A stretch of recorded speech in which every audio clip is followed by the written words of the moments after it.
Hey guys, thanks so much for hanging in there watching this episode. I hope you gleaned as much as I did.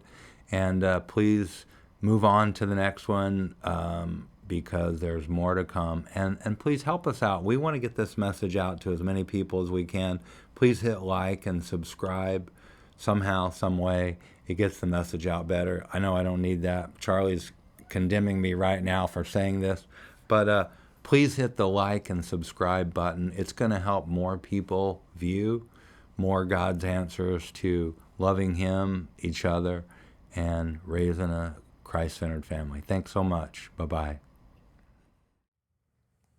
My husband has a lot of words, but my words may be few, but that's who I am.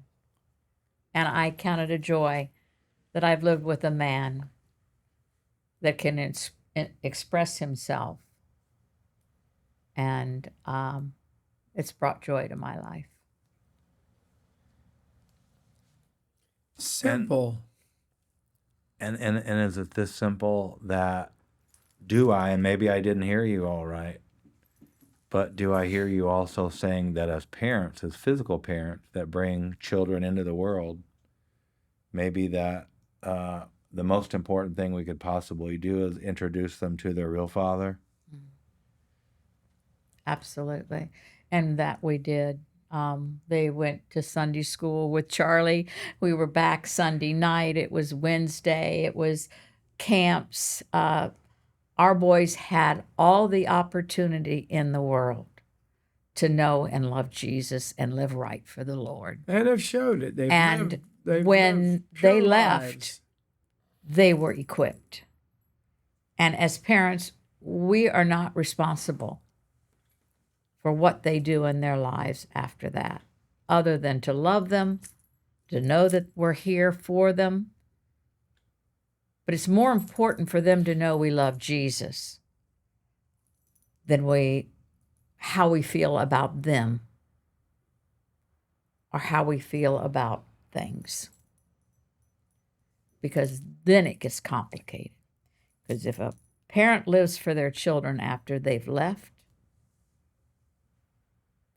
they're not going to have the harmony that Dick and I have always had in our marriage. Because once our kids leave and cleave, and we tell all of our mentor couples in pre-marriage, it is the most important thing God ever said to you at this moment. When you get married, you leave your mother and father. There's purpose with that. And the key word is leave. Yeah. Amen. See ya. It's not so easy. Yeah. See ya. Don't come back to us. We've done. We've poured into you. Clip it. Yeah. So I got to tell you guys, and I know you know this, but we can go and we can look at a lot of things. I'm amazed to go out to the beach, and people are looking and they're looking at the sunset. Yeah. Mm-hmm. And they're in awe. And an unbeliever will looking on, there's something amazing out there. What is it? We know what it is because we have actually seen the one who made all that. Yeah. And as a younger guy, I know that I had good parents and loved my mom dearly, ended up loving my dad dearly. Not a great, they weren't together. Mom and dad divorced. And you don't realize as a dumb guy, I say, which you've pointed out several times, thank you, very, very bluntly, but you don't realize that you're looking for something and you're looking for a dad who's intimate. Mm-hmm. And a dad who knows how to hold you, a dad who knows how to tell you you're stupid or stop it if you're doing something. And then all of a sudden, and I won't say it here about how you and I met at first at the fishing retreat on Tiger Lake in the back on the fence line there. It wouldn't be appropriate, would get edited out, but it was real. And there was something that was so attractive to you, as there are so many of us orphans running around out there looking for not just a dad of earthly value, but one who knows the Father's intimacy. Combination. And when you see that, when you hear that, when you taste that, you want it. And that's what's been so amazing about our relationship, to me, so valuable about us. And then all of a sudden you find out it comes with a mom. Wow, this is double good. And I got to just tell you, this is so funny. So many times when I've been with you too, it's so funny because you argue so well. It's so funny. You'll cut her off, she'll cut you off, or you'll correct one another. But it's so funny, and you watch all this happen, and it just happens almost eloquently.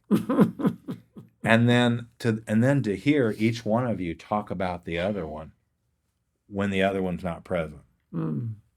Wow. I don't even know how to thank you for the inheritance you're still here, and the inheritance you've given so many of us. That's called love and respect. And we've been to 5 conferences, and we've eaten the book. But we lived it. We lived and it. Lived it, and we had You it. are living. Had another a venue come in and say, "Okay, we're doing it right," with pluses because we could improve. Right. I mean, we have to improve, Robert. We've read so many marriage books over the years with Charlie Martin. He'd find something and read this, find this, read that. When love and respect came in, it literally rocked our world, and we understood it even more than ever before. And granted, it's a book written by godly people and with such purpose. If you're going to do something well, you got to read the manual. Amen. And we read the manual, but we read all the wisdom through Chambers, through the Love and Respect, Elgridge. He's got a list of books to hand out men that are 20 strong. How to be a man, a godly man. We just don't come with our wisdom. We don't have all of that wisdom, but we have the materials. And Charlie always made it available, and this church has always made it available. And we give them out. We know the people that need them, and they read them. So it's a combination, I think, of God's word and then all these brilliant people that, like the Eggridges, that have produced the Love and Respect ministry, along with Matt Lauer. Wise men that brought all the stars together in our church. And we don't talk about it in our church much. You very rarely hear about the marriage mentoring. Right. If we had our way, it'd be talked about once a month to let these people know we've got 20 people, 20 couples in our church that have been marriage mentoring for years and are willing to open up their home and pour their hearts, God's hearts, into them. And almost all marriage conferences and all marriage problems that we've seen, they're all small. They're irritations that people have with each other, habits, time. It's never deep. It's a growing apart. You just grow. Right. You grow away. Right. It's like, I don't know why I do it, but I'm glad I do it. Sometimes I say, "You want me to go with you?" She'll say, she's going to go shopping. "Want me to go with you?" And sometimes she'll say, "Yeah." Right. Or sometimes she'll say, "No, I found out that's based on how much money she's got in her wallet." Right, yeah. It's another story. Well, and that's one of the things that Pam and I, one of the profound things that left a mark on us forever while we're on this earth, and that is our marriage mentors have mentors. Like, because usually well, we're screwed up, but we don't want to tell anyone. Well, when you two tell us about how screwed up you are, and that you have mentors that you go to. Oh, this is one big club. It's a family affair. But how many of us as married couples don't even know this exists? I would say 90 Yeah. plus percent. Hurts. At least. It hurts. That's not happening. It's not common. We knew that right away when we got involved in the ministry. It's just like, and when you mention it to people, they physically shrink. Their shoulders drop. Right. And they'd rather not. Yes. Oh, yeah. Rather oh, yeah. not. Oh, yeah. And so, and I know before we break tonight, I would really like to ask you, if you don't mind me asking, I'm not going to ask Karen. Grandma said it wasn't polite. But how old are you right now? I'm 79. I'll be 80 May of next year. Okay, 80. and I know you married a younger chick, so we won't even ask her. But she's much younger. I am 76. Okay. Oh, okay. Mhm. And I love the smile. You know, that's one of the things that I notice when I talk about you or you guys talk about each other. She just starts to glow. She's still enamored by I'm him. haplessly in love with him. She I'm is. sorry, but it's was what it is. It goes back to high school. When Yeah. she's really married, she'll go back to high school, dancing on a wooden And when floor you- in the gym. That's When your you can do family put something in. this Yes. important together. Oh, wow. I mean, how could you ever grow apart? wow. Wow. It's impossible. So I'd love to just ask you this simple question, each one of you separately. Okay. And Ladies ladies first. Ladies before Ladies gentlemen. first. Yes. Okay. What excites you when you wake up? Like, if you wake up tomorrow morning, what would you think about that you would want to do that would just like excite you? Well, I have had very few nights that I didn't wake up with him right by my side. I am so comfortable with him being there that I probably could not be without him for a long period of time. I enjoy his humor. I enjoy everything about him. I don't want to say he's my best friend. He's the man I fell in love with, the man that has always taken care of me. I've had my biggest joys in life with him. We've raised 2 wonderful children together, and we're so happy to be where we are right now, loving each other and having God use us. Wow. Okay. Beat that. I know. Yeah. Beat that. You're in a box now, brother. I'm sorry. I owe you an apology already. No, I would say, using an old term. Wait a minute. Don't say ditto. Don't let him get off that No, easy. Go no. ahead. I would say it's a mutual admiration feeling.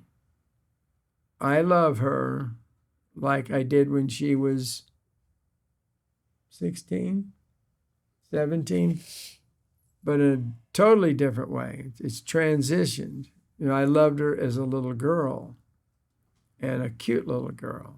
And then I loved her as a pregnant mama, bringing me 2 beautiful sons, losing one in the thing, going through a tragedy of a miscarriage, and messing up what she could do for more, because we both wanted 4 kids like we were raised with. We wanted a lot of activity. Right. And we ended up with a 2 good young men. And I would say ditto to what she said. We still sleep in a Queen bed. Yeah. in a queen size. We got our first queen bed. bed when we moved in our new house 9 years ago. We've been sleeping in a double bed all our lives. And we had to have the bed adjusted. It was one I bought at a garage sale when I was pregnant with Bobby and had Kenny on my. Pregnant with Bobby. Yeah. Garage sale. Sweet old lady. It's part of why I love being with her. And it was the name brand. What was it called? Remember? Anyway, it was a high dollar when it was in a gorgeous house. Lady had lost her husband, and I was looking at it and just touching it because we'd never had fine furniture. Always a farmhouse with rough stuff, and I was feeling it. It was mahogany, just enjoying it. Was I working at a furniture store then? Mm-hmm. And just enjoying it. And she spotted me. She was there, and it was an open thing, a estate sale. She said, "Do you like that, young man?" I said, "I've never seen a piece of furniture like it." She said, "Well, the whole thing it's one set," and she told me who it was. I don't remember that now. I said, "Well, it's just beautiful. My wife is pregnant, and we have a child." And I said, "I bet this thing is a fortune." She said, "Well, maybe not. Maybe not." I said, "Well, it was a 4-poster with a canopy. I mean, it was incredible, way out of my league." And so as we were talking, she said, "Well, I'd like you and your wife to have it." She says, "How much could you spend," or something to that? How much was it? $150 for everything. She's going to sell it to me for $150, which was, I didn't realize till years later. She was rich. I was poor. She recognized me as a kind young man because I talked about my wife. I had admired it from all directions. She basically gave it to me. So I don't have the money. I'll run home and get it. We have a cookie jar with money in it. Will you hold it for me till I come back? She says, "It'll be here." So I had to go quite a ways home on 9th Street North, all the way from where it connects with the interstate now, all the way back to ours on US 19, give or take a little bit. Got the money, went back, and there was a furniture guy there just beating her down. Oh, boy. And that, "I'm going to give you hundreds of dollars," and so forth. It was, have you remember the name of the maker yet? I got to go home and study that. Thomasville. No, I don't know. No. It was something famous like that, but she had bought it probably in the 20s. I mean, she was that old. Something that when they used to do work, craftsmen. Right. I mean, I was in love with it, and I'd never been in love with anything, but I knew this was going to drop. When Karen saw it, she was going to squeal. And the guy's beating her, trying to beat her down. "Well, I told you I was going to give him.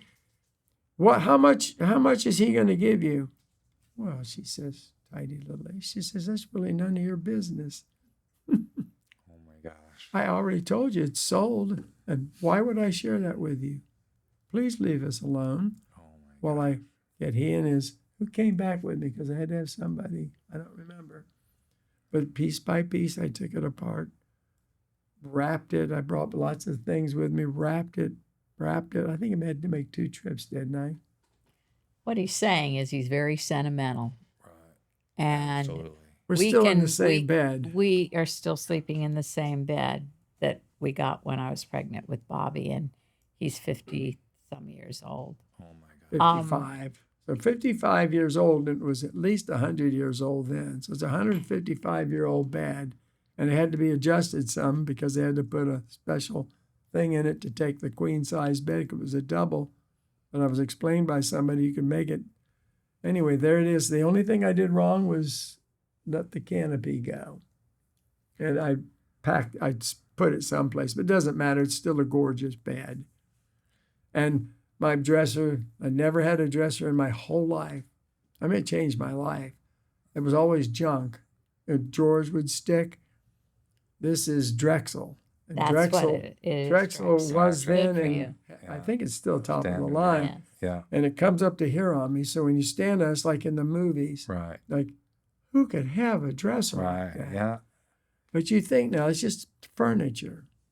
But it impacted my whole life, number one. And it's been with us forever, and we are different than most people. Yeah, we got. I mean, our friends think we're weird, but that's okay. I think they think we're weird in an okay In a good way. Yeah. Or they wouldn't be your But they friends. do know we're. I would say it's not weird. I'd say we're eccentric. Yes. That we still have the same furniture that we've had for 50 years, and So it's- if he's not going to give up furniture, he's not going to give me up. Well, I'll tell you what, I hate to close down. I know, guys, thanks so much for spending time and just sharing your Oh, heart. what a joy. this has been And, fun. This is, to me, a treasure, a national treasure. It's an inheritance to me to get to hear from your hearts. And I know that God's going to bless this and he's going to send it out. He said his word never returns void. And it's so funny as you two have drank and ate from this book, and as you regurgitate it out in the ears of your disciples, I know that it's going to continue to preach the gospel and return with people to the aisle. So I love you guys dearly. I just Can I can't add think- one thing? Yeah, absolutely. You The can. one thing, and it just happened. It was our new pastor, Aaron. Philippone. Philippone. He was, how he found out, I don't know, but he discovered that we were the only 4-generation couple in the church, and he told it last Sunday in the church, Yeah. both services. He says, some people have been here for a long time, something to that effect. But the LaBrants are the only, Dick LaBrant and his wife Karen are the only 4 generations. He says, do you know how unusual that is today? Well, it turns out it's unusual. We had never thought about it. Is that the neatest thing? When was that? That was last Sunday. Last Sunday. He mentioned that. This is my generational book here with Pastor Charlie, but I bet there's not a page in here without underlines that I've had, and I quit using it because I didn't want it to fall apart. But I don't know why NIV. I had no choice in it. I just got it, and I loved it. But you show. I think I had it that night out when we were talking about the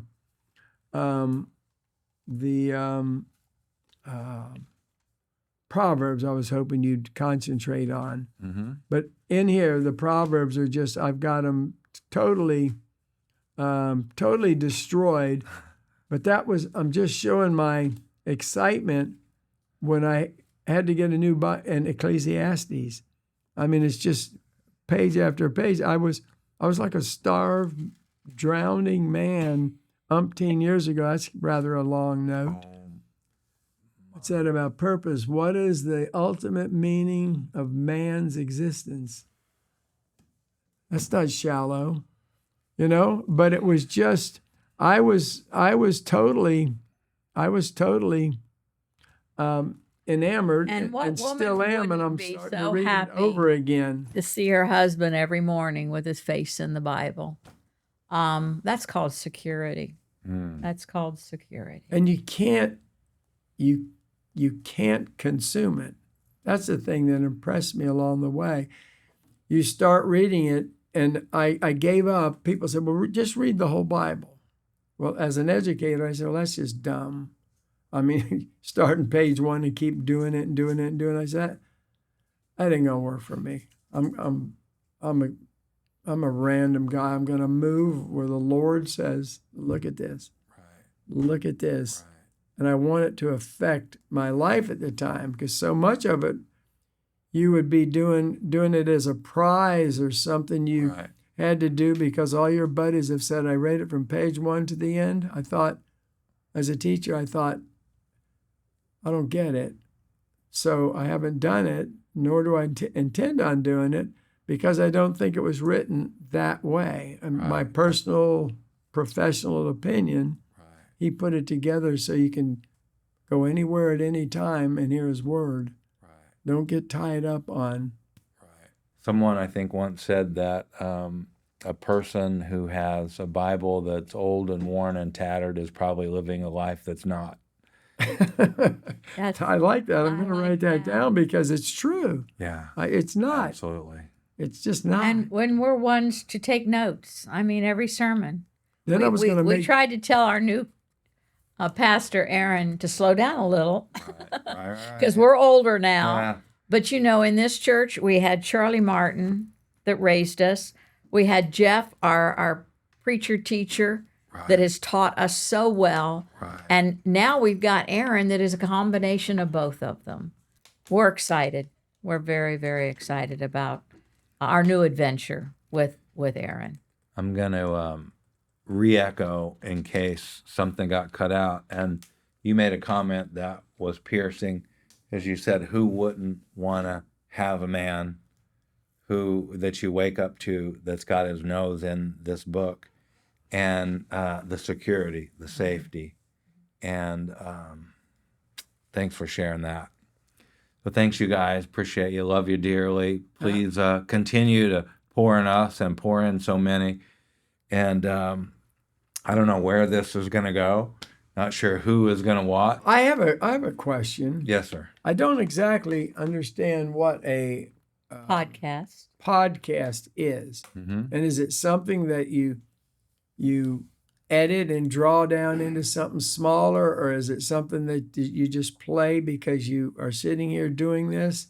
I'm that dumb about a podcast. I have no clue. Well, I'm not sure what's going to happen to this, but typically a podcast, in simplest forms that I know, the ones I watch, they typically do a hour content, and they are typically more than one person. It's a conversation that's going on, and it's typically edited.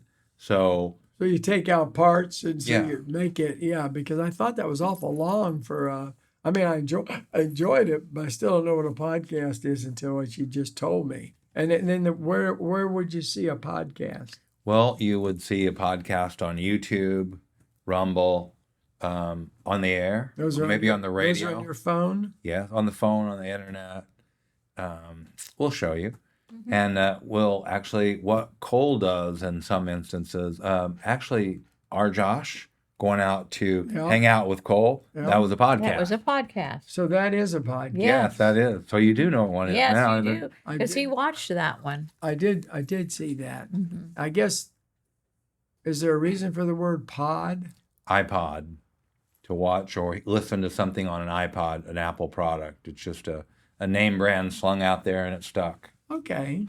So it comes from Apple, comes from iPod, and they just call it a podcast. Right. Now, generic term, anyone, anywhere, any format, typically it could be video along with this. It could be just audio that you listen to. Yep.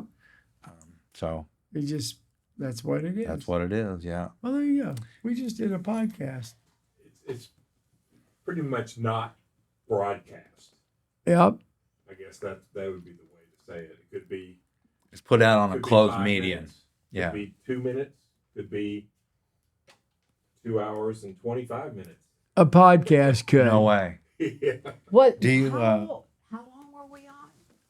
2 hours and 25 minutes. No. Do you my want Still to rolling. do you want to do a sign off in case you need a sign off? Sure. Just Put that just over look there. over here to the slider. Okay. Wow, we don't have a number on it. Does that Wow. have a number? Okay. Hey guys, thanks for joining us. Can't tell you what this meant to me. I hope it means something to you. And I pray that you pass this on to someone you care about that you want to invest in. That's it for tonight. And we'll catch up with you on the next podcast. Hey guys, thanks for completing that last episode. Looking forward to your responses after you watch the next episode. And hit like and subscribe to Shine in the Darkness so you can help us get this message out to others just like you. Thanks for joining us.